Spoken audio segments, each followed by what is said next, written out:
Oui, bonjour. Merci d'être là, Mesdames Hébert, Savoie, Levasseur, M. Trépanier.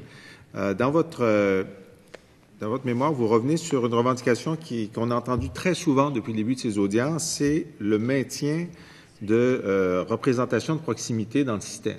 Alors, le ministre a voulu abolir énormément de représentations de proximité et vous demandez que le projet de loi, qui en ce moment prévoit que le comité des usagers relevant de chaque installation disparaissent, vous demandez de les maintenir tous et qu'il soit précisé que le comité des usagers rattaché au CIS soit composé d'un membre représentant chacune d'elles. Alors, vous proposez une pyramide, en fait, de maintenir à la base et ensuite une représentation. Et en plus, vous proposez qu'un comité statutaire personnes handicapées soit ajouté à ceux que le conseil d'administration d'un CIS doit mettre sur pied, qu'il soit composé de personnes ayant divers types d'incapacités et des membres de leur famille, avec mandat de le conseiller. Alors, pouvez-vous, moi je suis convaincu là, mais c'est pas moi qui vous devez convaincre, le ministre a les oreilles grandes ouvertes et je dois dire que sa capacité d'attention est phénoménale.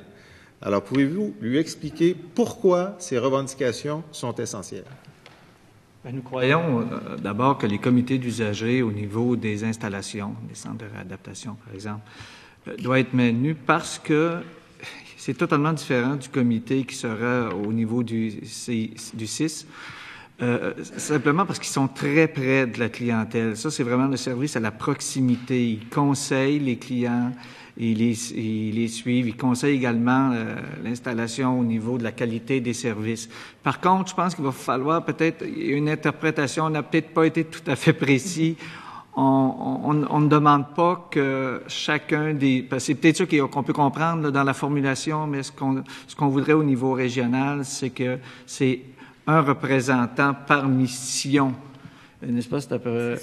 Et ça, je trouve que ce serait très important à ce niveau-là.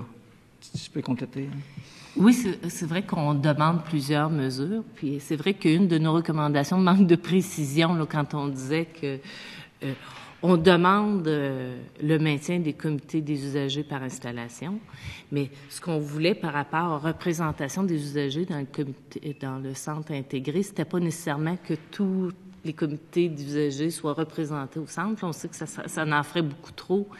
C'est là qu'on a manqué de précision. On pensait peut-être qu'une représentation par mission ou clientèle pourrait être intéressante. On tient beaucoup au comité statutaire personnes handicapées. Parce que ça aussi, c'est un mécanisme qui va aider à l'intégration, à atteindre l'objectif d'améliorer la complémentarité. On le tient aussi beaucoup à cause du plan d'action annuel. Par expérience, on peut vous dire que les meilleurs, du point de vue de l'Office, bien entendu, les meilleurs plans d'action annuels, quand on les évalue, là, c'est ceux qui ont utilisé beaucoup un comité consultatif ou un comité de citoyens handicapés. Je pense particulièrement au plan d'action des municipalités, mais on peut l'étendre au réseau de la santé et services sociaux.